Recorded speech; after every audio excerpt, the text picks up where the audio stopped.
Antes de hablar del litisconsorcio, es importante mencionar que hay que tener claros las siguientes definiciones.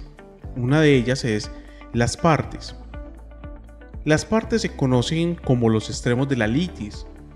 Estas son el accionante o demandante y el accionado o demandado. Las partes son personas naturales o jurídicas que comparecen en un proceso judicial reclamando un derecho o para hacerles frente a quien reclama un derecho propio. También tendremos al demandante, y el demandante es quien reclama o pretende. Y esta parte de hablar de pretende, tenemos que recordar que en la demanda se llaman pretensiones, lo que se quiere conseguir o surtir efecto. También al demandante se le conoce como el sujeto activo del proceso, porque es este el que hace la reclamación o el que hace la pretensión, es el que pone en movimiento el proceso para garantizar la satisfacción de sus derechos. Ahora hablemos también del demandado. Y el demandado es la persona contra quien se reclama, es la persona a quien va dirigida la pretensión. A este también se le denomina como sujeto pasivo del proceso. Estas dos partes, tanto el activo como el pasivo, pueden ser unipersonales o pluripersonales o multipersonales. Tengamos como conocimiento que los unipersonales se refiere a que es una sola persona, sea natural o jurídica, mientras que los pluripersonales o multipersonales están formados por varias personas, sean naturales o jurídicas. Estas pueden ser varios activos o varios pasivos. Y es de aclarar, aunque esté compuesto por varias personas, vamos a tomarlos como demandante y demandado. Ahora bien, hablemos de los litisconsorcios. Los litisconsorcios es el fenómeno que ocurre cuando una de las dos partes está compuesta por varias personas. Es decir, tenemos varios demandantes y varios demandados. Este fenómeno se denomina litisconsorcio. Por ejemplo, podremos tener un demandante y varios demandados, o también podremos tener el escenario de varios demandantes y un demandado. Otro escenario que se puede dar es que tenemos varios demandantes y varios demandados. De esto podemos decir que existe un litisconsorcio por activa y un litisconsorcio por pasiva. El litisconsorcio por activa es cuando hay varios demandantes, mientras que el litisconsorcio por pasiva es que hay varios demandados. Ahora, teniendo esta información un poco más clara, vamos a encontrar tres tipos de litisconsorcios: el facultativo, el necesario y el cuasi necesario. Vamos a ampliar la información de la siguiente manera. Iniciemos con el litisconsorcio facultativo, el cual se encuentra regulado en el artículo 60 del Código General del Proceso y nos dice lo siguiente: litisconsortes facultativos. Salvo disposición en contrario, los litisconsortes facultativos serán considerados en sus relaciones con la contraparte como litigantes separados. Los actos de cada uno de ellos no redundarán en provecho ni en perjuicio de los otros, sin que por ello se afecte la unidad del proceso. Es decir, el litisconsorcio facultativo ocurre cuando varias personas deciden voluntariamente unirse en un proceso judicial, ya sea como demandantes o como demandados. Por razones de conveniencia económica es que se presenta eso, una economía procesal.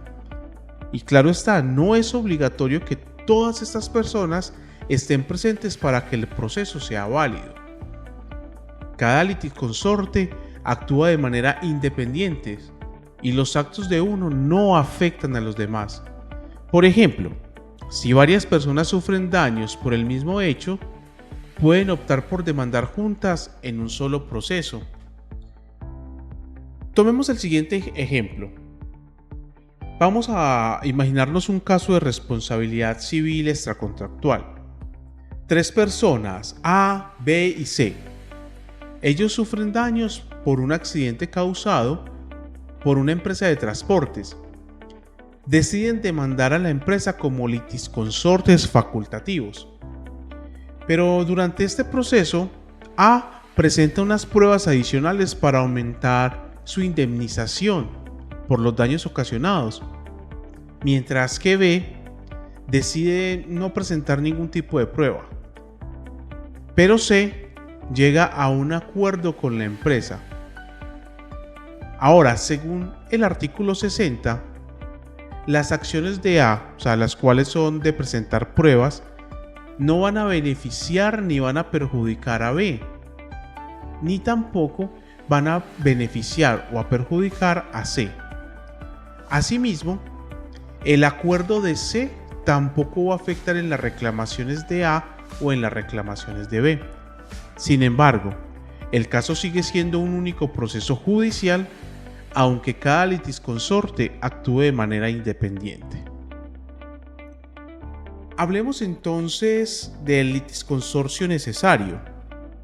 Este está regulado o se encuentra en el artículo 61 del Código General del Proceso, el cual nos dice lo siguiente: litisconsorcio necesario e integración del contradictorio. Cuando el proceso verse sobre relaciones o actos jurídicos respecto de los cuales, por su naturaleza o por disposición legal, haya de resolverse de manera uniforme y no sea posible decidir en mérito sin la comparencia de las personas que sean sujetos de tales relaciones o que intervinieron en dichos actos.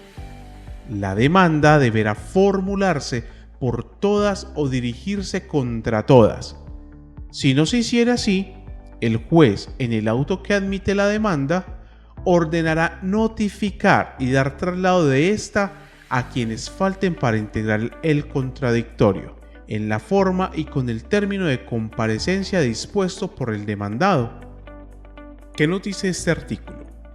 Que este litisconsorcio necesario se da cuando la presencia de varias personas en el proceso es obligatoria para que se pueda dictar una sentencia válida.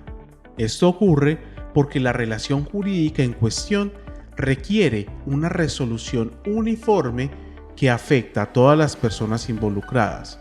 Si no se integran todas las personas necesarias, la sentencia puede ser declarada nula. Por ejemplo, en un proceso donde se debate la propiedad de un bien, todos los propietarios deben de estar presentes. Tomemos como ejemplo que hay un litigio sobre una propiedad de un inmueble que pertenece a varios copropietarios. Para que el juez pueda dictar una sentencia válida sobre la propiedad del inmueble, todos los copropietarios deben estar presentes en el proceso. Esto se debe a que la relación jurídica sobre la propiedad del inmueble es indivisible y esta requiere una resolución uniforme que afecte a todos los copropietarios. Pasemos ahora a hablar sobre el litisconsorcio cuasi necesario. Este se encuentra en el artículo 62 del Código General del Proceso, y el cual nos indica lo siguiente: litisconsortes cuasi necesarios.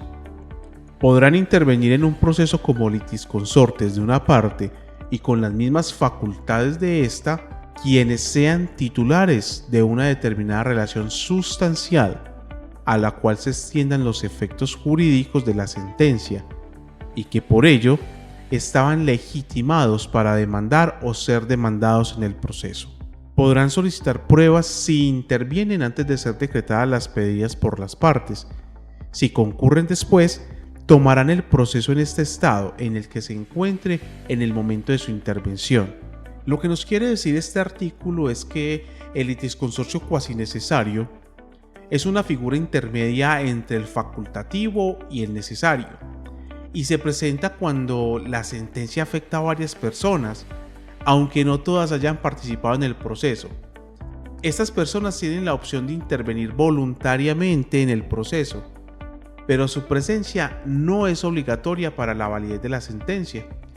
Un ejemplo típico es la solidaridad pasiva, donde varios deudores pueden ser demandados juntos, pero la sentencia los afecta a todos, incluso a los que no participaron. Entonces, tomemos como ejemplo el caso de tres amigos, Ana, Beatriz y Carlos. Ellos piden un préstamo conjunto al banco para iniciar un pequeño negocio, y en el contrato de préstamo se establece que la obligación es solidaria. Esto significa que el banco tiene el derecho de exigir el pago total del préstamo a cualquiera de los tres amigos, independientemente de cuánto dinero haya recibido cada uno. Ahora supongamos que el negocio no va bien y los amigos no pueden pagar el préstamo. El banco decide demandar a Ana para recuperar el dinero.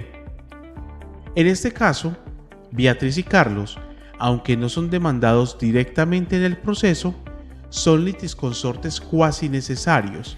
La decisión que tome el juez en el caso de Ana, por ejemplo, cuánto debe pagar, cuánto va a ser el interés, cuántas van a ser las cuotas, etc., afecta directamente a Beatriz y a Carlos, ya que la obligación es solidaria.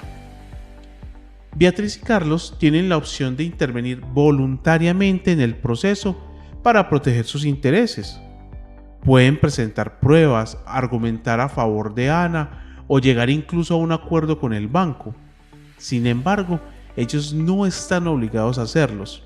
Y quizás aquí surge la duda de por qué es cuasi necesario y no necesario. En este caso, no es necesario que Beatriz y Carlos sean demandados desde el principio para que el proceso sea válido, porque el banco puede elegir demandar solo a Ana, pero la sentencia sí les va a afectar, de ahí que les permite intervenir si lo desean, y esto es lo que lo diferencia del litisconsorcio facultativo. En resumen, el litisconsorcio facultativo es el que ocurre cuando varias personas pueden demandar o ser demandadas en un mismo proceso, pero no están obligadas a hacerlo, es decir, la ley les permite unirse en un mismo proceso por conveniencia o para ahorrar tiempos y costos procesales, pero podrían llevar sus casos por separados.